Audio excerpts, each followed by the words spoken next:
This video has been made possible by BENQ. If you're a digital artist in need of a professional grade monitor, then check out BenQ.com. Hey everybody, welcome back to the channel and welcome to a new video. Well, today we're going to be doing a portfolio review. And the thing is, I get a lot of questions from people to do an online review of their portfolio. So sometimes it takes a while. Now, I got this request, and I'm probably going to butcher his name, so I apologize up front. Gobinaath Sabari. He asked me a long time ago whether I would review his portfolio, so that's what we're doing today. Now, keep in mind that this video has two reasons to it. One is to do a portfolio review. Two is to kind of explain what a good portfolio should look like. Not necessarily from an art point of view, but also from, what's the purpose of the portfolio, what do you want to achieve, and that kind of thing, right? So I tend to always start with the question, okay, so what is your end game? What's your goal? Yeah. So you are a 3D artist, you made a portfolio, and you want to get hired by a studio, or you want to get freelance clients, or you just want to show your art to your friends, or you want to have people to help you, whatever that story may be. But the important thing here is what you're doing is you are telling a story. The story of I want to be hired, the story of this is what I'm good at, and so forth and so on. So it all begins with you, who you are, where you're from, what the idea is, and so forth. Now, I see his name, I see his location, Bangalore, India, right? So I'm going to jump to the About section because I want to know all about him. And if we go to the summary, it says, has not provided a summary. So, hey, why are you a 3D artist? What do you want? Why do you want it? Where do you want to work? How long? What type of work are you looking for? All that kind of stuff, right? You say down here that you're looking for full-time employment or freelance work, but you're not giving any details at all. You have some social media links here, which is cool. That's good. Number of followers, not that many, and that could be one of two things. One is you are not sharing your work a lot, you're not active in communities, or two, you haven't posted anything in a while, right? It seems that you do get likes, and I've seen your work, and I think it's pretty good. So let's have a look at that. So let's jump to the portfolio. Okay. Now we see, we see an environment here, we see gun props, we see some smaller props here, and let's just take one of them and have a look, okay? So let's go to this fire extinguisher. Okay. Now, what I see here is that it looks extremely rough, and that's fine. But the thing is, that is kind of a trend in props. Every prop I ever see is grungy, is scratchy, and I know you want to kind of tell a story with it, but a lot of people go overboard with it. This looks like a fire extinguisher that hasn't been used in 30 years. So if that's your choice, that's fine, but a good description here was created in Maya, Texture and Substance Painter, and Photoshop, rendered based on a model by, which is really important. Good to mention that. Got a lot of experience and fun working on it. Yeah, good story. So 7 months ago, nice job. Looking at it, like I said here, you see that it's almost rot. It's so grungy, it's almost gone, right? And it wouldn't be a practical prop to use from there. I see a lot of stuff going on here between the hose and the tank. I'm not sure what that is. Maybe cobwebs or something. I'm not sure. But as I scroll down here, I see a whole lot of renders. What I'm looking for is an overview of texture maps. Where's the UV map, right? That kind of thing. Here I can actually see, I think they are actually cobwebs. But yeah, that's what I would want to see. I want to understand your modeling process. I want to understand how you make your maps and that kind of thing. Yeah? Okay, enough on that one.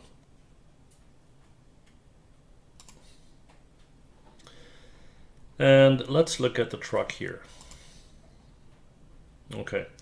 Now, first impression is very cool. One of the reasons that I like it is not only is it a truck, but you put something of yourself into it. It's more stylized. You got the bang, the upgrade right here. You got the cloth on top, that tarp.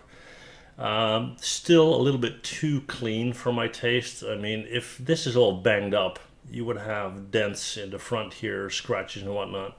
Maybe I'll see that further on. A couple of things here. The wheels, and that is super, super dangerous to do that.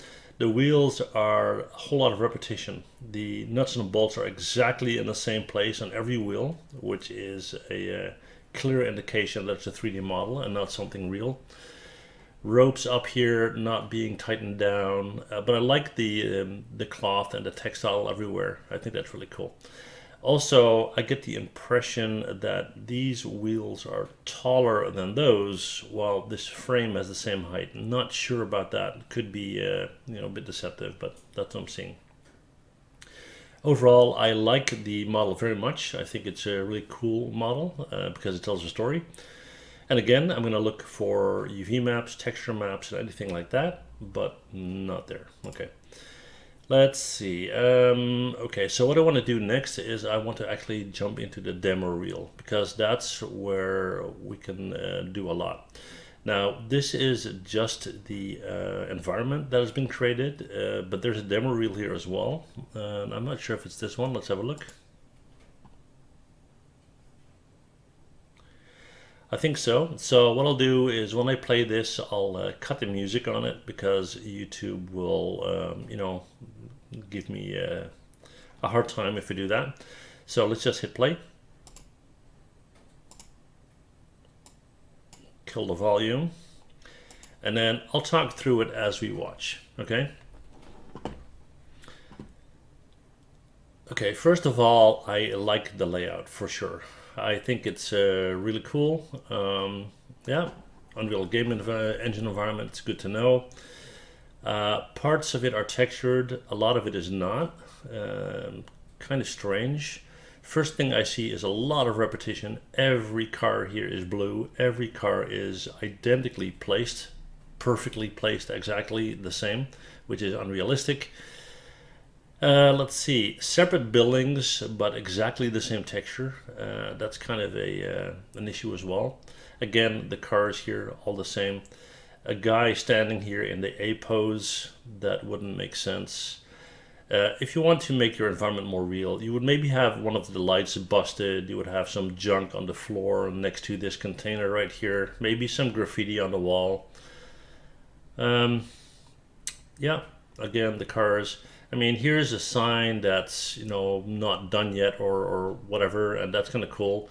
The parasols all in the exact same position. Doesn't make sense. Let's see, that phone booth, that red phone booth was exactly in front of a window. There's a guy in A pose again in there. And I'm just noticing, what I immediately spot. Parasols all the same, these plant things all exactly the same position, same plants in the same position as well. Let's see, the fan on the roof is not running. We're going in to, I assume it's a restaurant. Yeah, like that blur, I think that's very cool. Okay, and again, a lot of things are textured and a lot are not. It's kind of, I would say, semi-finished. Here we got a lot of small props. That's cool.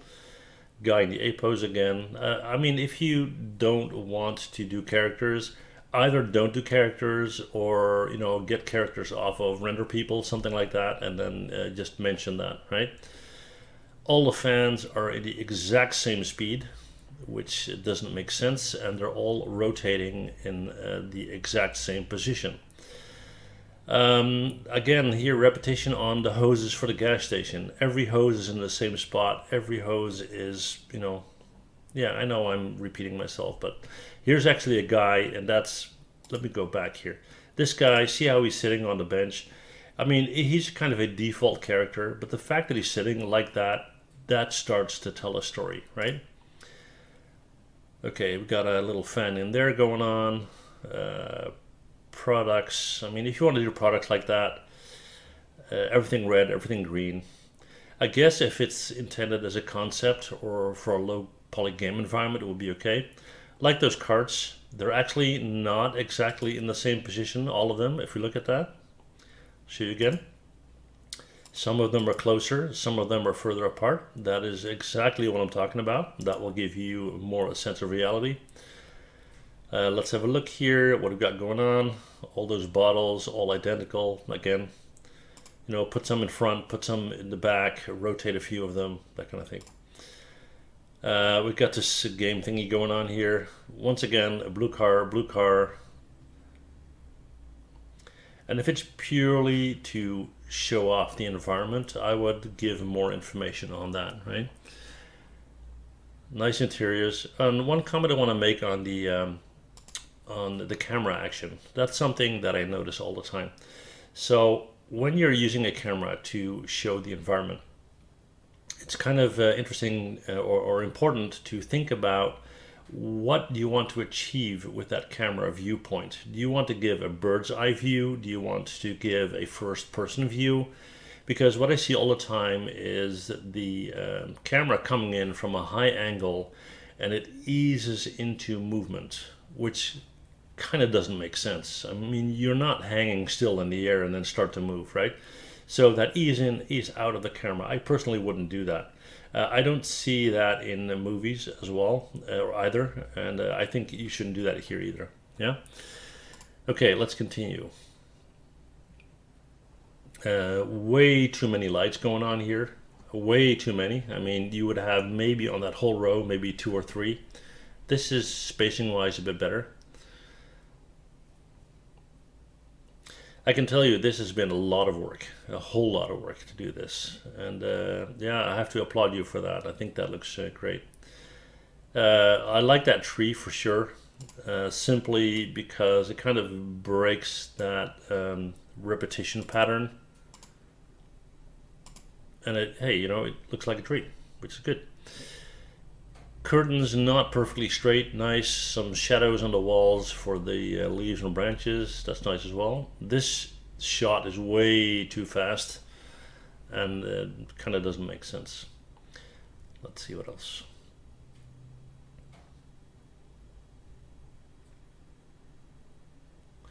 So I get the idea that this is maybe some type of shopping mall or, with a restaurant there and whatnot.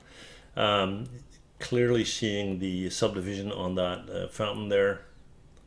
Again, all these plants, identical pose, identical branches, exactly the same position and pointing in the same direction. Like this shot, I think it's kind of cool. Going straight through the tree, not sure why, but... And let's see, okay, so it says... Thank you, which is nice. I got Instagram here, email address, and so forth. Now, again, what do you want to achieve with your demo, right? Mention that in the demo. Mention what you want, why you want it, and so forth. Okay. Now let's go back to the portfolio. Let's see if we can grab one more asset here. I think this one looks pretty cool, the revolver. And let's have a look. Okay, so this is a combination revolver, bayonet or knife type deal. I'm not sure if it's... okay, so it's based on a concept by Ricardo Diaz. Very good that you mentioned that. I really appreciate that. Steampunk style, I think the execution is very good. I like it a lot. And looking at this end, the wraps, the wood. The grain of the wood, I have a little bit of an issue with that, but it's nothing major. Okay. Okay, wraps look pretty good. Yeah, and again, I would be. That's cool that you can open that up. I would be looking at. I'm just thinking about something here. So, if the bullets are in here, right, and the hammer's down here. That hammer is connected to this trigger. It would have to come all the way here, right? Which is pretty much impossible, I would say. And then this interior is completely solid. So how is that hammer going to hit that bullet? But again, that's just a thought there. All in all, I really like the model. I think it's very cool. A lot of time spent on it. And here we see the other end. These openings would be way bigger for the bullets. And yeah, okay. Right, what else? I like the texturing. Here's a rotational view, looks like. So we can move it around. Yeah, pretty cool. Yeah, so overall I like the model, right? Okay, so let me do a recap here, all right? First of all, like I said, a portfolio should tell your story. So it's important to make sure that the About section is really clear, why people are looking at your work, what you want to achieve by them looking at it, why you want them to contact you, and what your ultimate goal is. That's important. From a point of view of showing your work, not just to show the finished product, but what's your process. Do you use a concept art piece? And if you do, show it. What does your UV mapping look like? What does your topology look like? And then work towards the actual end model, right? When it comes to an environment, in the 3 environment, what I mention a lot is I see a lot of repetition. Now, if you want to create an environment that looks real, and that depends on whether you want it to look real or not, but repetition will kill it. If you see a lot of things in exactly the same pose, it's an easy fix to make it look more real, right? So yeah, that's basically it, guys. Hopefully it was helpful. Let me know if you got any questions. Overall, I think it's good work for sure.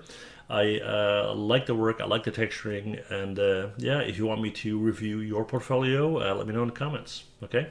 Thank you guys for watching. See you guys next time. Bye.